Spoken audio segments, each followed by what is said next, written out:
Hi, my name's Phil. I like talking about politics, and in this video I'd like to discuss how the Prime Minister Boris Johnson has tried to talk up the work that he's going to be doing on disability rights the day after the government announced that their latest policy was to discriminate against people with disabilities, and that, do you know what, we're not actually that bothered. So yeah, that seems all perfectly fine then. But first, if you'd like to be notified of daily news and politics, please subscribe to the channel and click the bell notification icon. So it's the International Day of Disabled Persons today, and to mark the event, Boris Johnson attended Prime Minister's questions yesterday wearing the symbolic purple tie.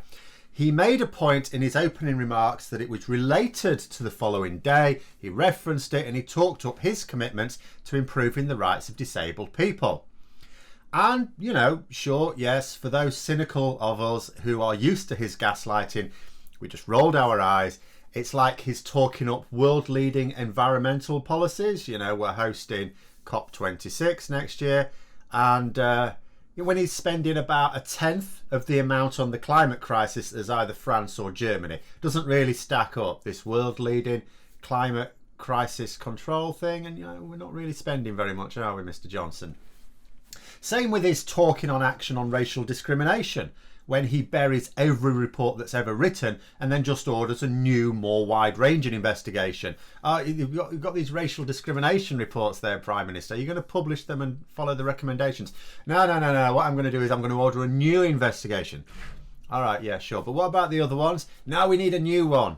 And what happens when that new one, which will take a couple of years, comes out like, wasn't wide-ranging enough. I made a mistake. Sorry about that. And we'll need to do another one. Be another couple of years, I'm afraid. Might be 3. Has to be really wide-ranging.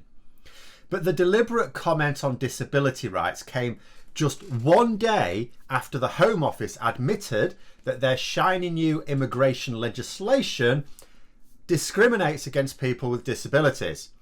So you wonder if Johnson's comment, his decision to talk up the International Day for Disabled Persons, was actually just a deliberate attempt to divert criticism. But he can't be discriminating against disabled people. Phil, he wore a purple tie. He said a thing in Parliament. So what form does this discrimination take? Well, there are a number of hoops to jump through with the new immigration system, of course. One of them is that people applying must not be eligible to access public funds such as benefits until they obtain settlement. Okay, this would of course exclude many people with disabilities, and the Home Office has accepted that this is the case and that their system does discriminate against the disabled, albeit inadvertently. There's no denial of it. There's no, it doesn't really. No, they're quite frank about it. Yeah, it discriminates. We see that, yeah. I mean, of course, the thing is, to believe that it's inadvertent as well means that what you're saying is that the government didn't submit these proposals to proper scrutiny. You know, otherwise it would have come up and the Home Secretary would have been aware of it. So basically, the Home Secretary was either incompetent or deliberately callous. I mean, she could be both. I'm sure she is both. But in this particular instance, I think I'd be more willing to believe the latter is responsible. But that's my subjective view. What is objectively true is that the government's own equality impact assessment makes clear that the Home Office is well aware that their system discriminates based on, amongst other things, disability. It shows full awareness that they are not supposed to discriminate. It's quite clear in there. Yeah, we know we're breaking the law here, but we're going to do it anyway. Where have we heard that before? I'll put a link in the description below to those who want to read it themselves. So the government have said that although their system does discriminate, it's justified. So presumably they're breaking the law in a very specific and limited way then, although they didn't use that language on this occasion.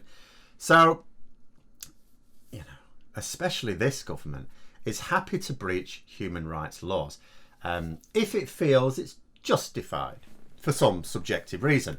Now, consider that this government also intends to repeal human rights laws altogether.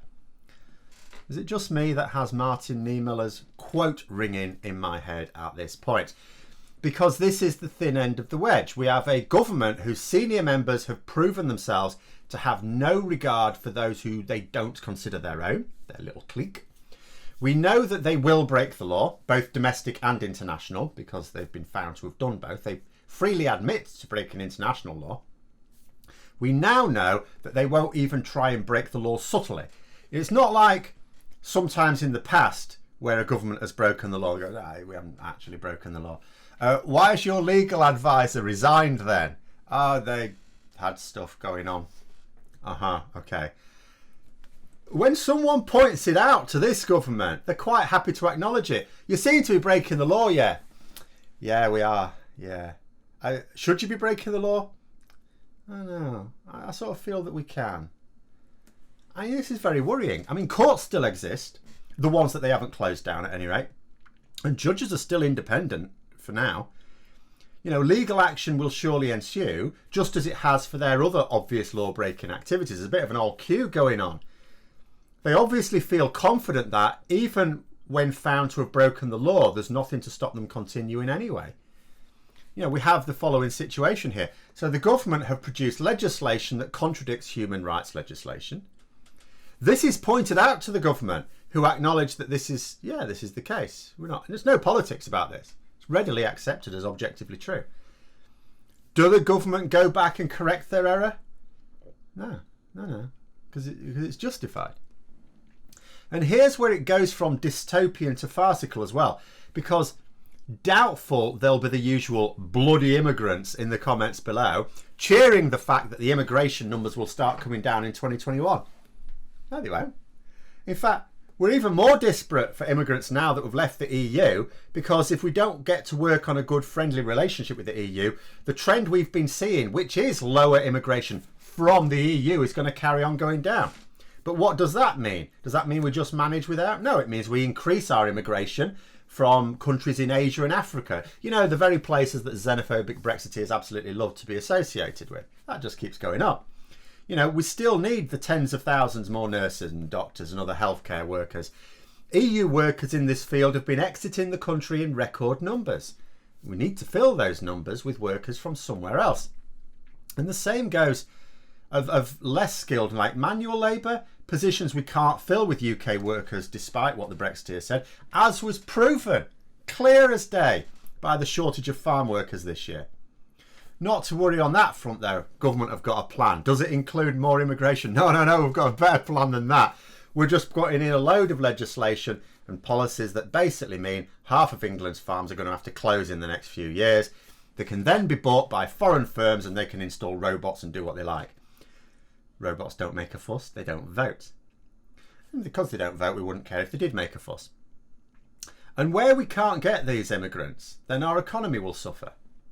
So with this ill thought out system, what we'll inevitably be losing out on are disabled immigrants with rare skills, key skills in the sciences, engineering, for example, or the arts or anything that we'll simply not be able to import, take advantage of to boost our economy. We're going to be losing out. And of course, these will be people who'd potentially be employing people in this country as well. They're going to lose out indirectly as well. And the government know it. They know it. They just don't care. But there we are. Sorry, it's not a heartwarming story for International Day for Disabled Persons, but then you didn't really expect it on this channel, did you? So I hope you found the video interesting. If you did, don't forget to click the like button. If you'd like to support the channel further, please also click the Patreon link for details. And until next time, I'll see you later.